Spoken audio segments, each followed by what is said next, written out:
Halo guys, welcome back to your Chilly Nightmare. Ketemu lagi sama aku, Eni Aprilia, yang bakal selalu temenin kalian dengan cerita-cerita seram, misterius, dan semua hal-hal yang nggak pernah terpikir di nalar manusia. Sebelum aku mau lanjut ke ceritanya, ada baiknya kalian subscribe channelnya, kalian like videonya, kalian share juga videonya ke semua sosial media yang kalian punya. Dan kalau kalian punya ide-ide menarik, jangan lupa komen di bawah ya. Di video kali ini aku mau ngebahas tentang hotdog. Eits, jangan lapar dulu, karena hotdog yang aku bahas ini bukan hotdog yang biasa. Ngebayangin aja aku udah merinding. Jadi seperti yang kita tahu, biasanya hotdog itu kan terbuat dari daging ayam, daging sapi, atau daging-daging hewan lainnya yang udah umum kan.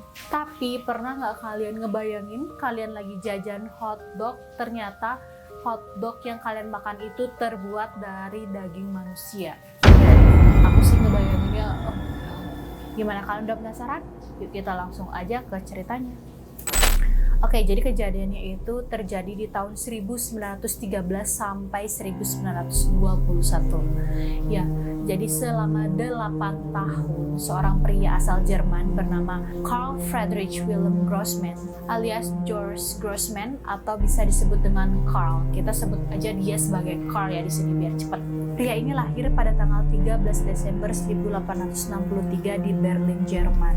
Jadi Carl ini adalah laki-laki yang tidak bisa bergaul, selalu aja cemberut. Karena mukanya selalu aja cemberut, dan ia dijuluki sebagai The Berlin Butcher. Ternyata di balik sifatnya yang kurang bergaul, dia adalah seorang pedofil, seorang pemerkosa, dan juga seorang kanibal yang menjual daging manusia. Jadi pada masa Perang Dunia ke-1, ia aktif berjualan di pasar, menjual daging segar, dan juga sorenya dia berjualan hotdog di stasiun dekat rumahnya. Ya bisa ditebak, riwayat hidup saat remaja juga nggak baik-baik aja, nggak mulus-mulus aja.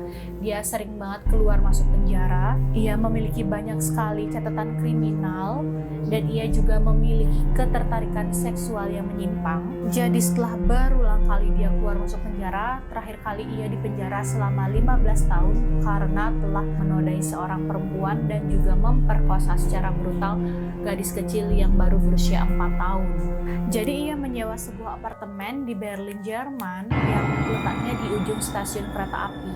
Tidak ada tetangganya yang mau bergaul sama dia, ya karena aku bilang tadi, mukanya itu selalu cemberut dan dia juga nggak bisa bergaul.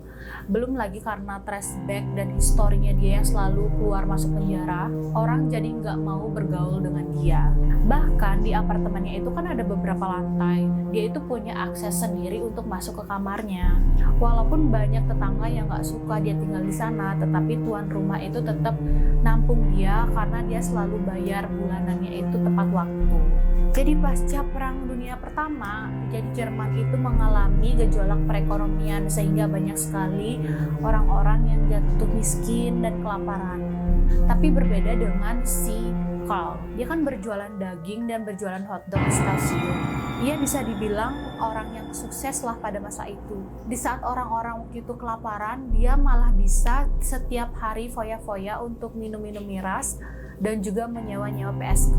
Jadi hampir setiap harinya setelah dia berjualan di pasar dan juga di stasiun, dia akan minum miras bersama perempuan-perempuan nakal dan membawa mereka ke apartemennya. Tetangga-tetangga itu selalu mendengar suara cekikan ketawa mereka di tangga waktu mereka nabrak karena mereka lagi mabuk. Tapi setelahnya tidak pernah didengar atau tidak pernah dilihat wanita-wanita itu keluar dari apartemen tersebut.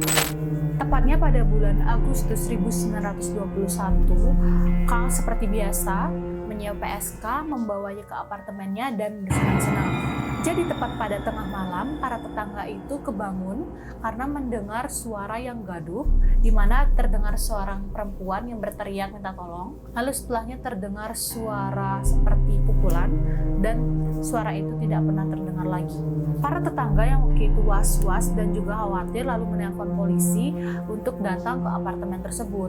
Jadi setelah diselidiki, ternyata suara yang gaduh-gaduh itu berasal dari kamarnya si Carl. Awalnya polisi itu berusaha untuk tenang, memanggil Carl dengan sopan, mengetuk pintu kamarnya dengan sopan, berharap dia bakal keluar dan menjelaskan apa yang sebenarnya terjadi.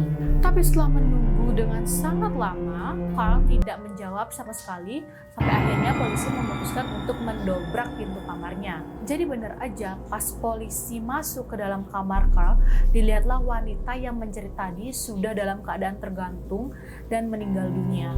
Posisi bergantungnya itu adalah seperti babi yang digantung yang mau dipanggang. Dia diikat di kayu dan tangan dan kakinya diikat di kayu tersebut. Di sekitar mayat tersebut ada banyak sekali darah yang berceceran di lantai, di tembok, bahkan di tempat tidur.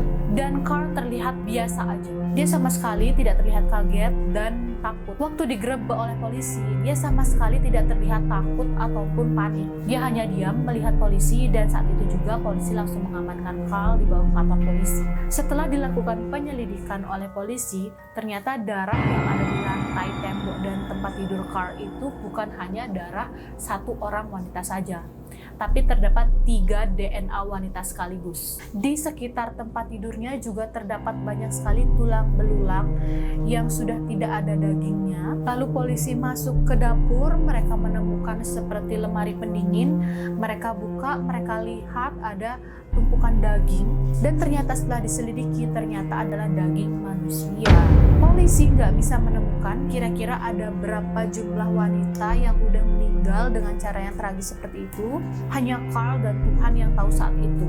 Tapi dengan dilihatnya 3 DNA wanita sekaligus, dengan ditemukannya 3 DNA sekaligus, bisa dipastikan bahwa ada banyak sekali wanita yang udah dibunuh oleh Carl. Setelah melakukan investigasi dan proses wawancara, Carl akhirnya mengaku kalau sebenarnya daging yang ia jual di pasar itu berasal dari wanita-wanita yang ia bunuh.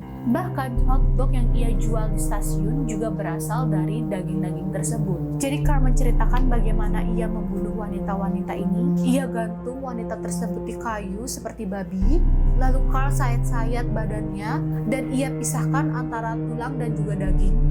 Lalu tulang-tulang wanita itu dibuang di sungai dekat apartemennya. Lalu daging-dagingnya yang sudah dipisahkan ia olah menjadi hotdog dan yang masih segar ia jual di pasar. Seperti yang aku bilang tadi, dia itu sukses berjualan di pasar dan di stasiun. Jadi bisa dibayangkan betapa banyaknya pelanggannya dia. Dan kalian bisa bayangin betapa banyaknya orang yang udah mencicipi hotdog dari daging manusia. Orang-orang yang tahu kasus ini terus ingat pernah beli hotdog di dia, terus langsung kayak kaget, terus pengen muntah. Gila, aku yang nggak pernah makan aja kayak rasanya mau muntah.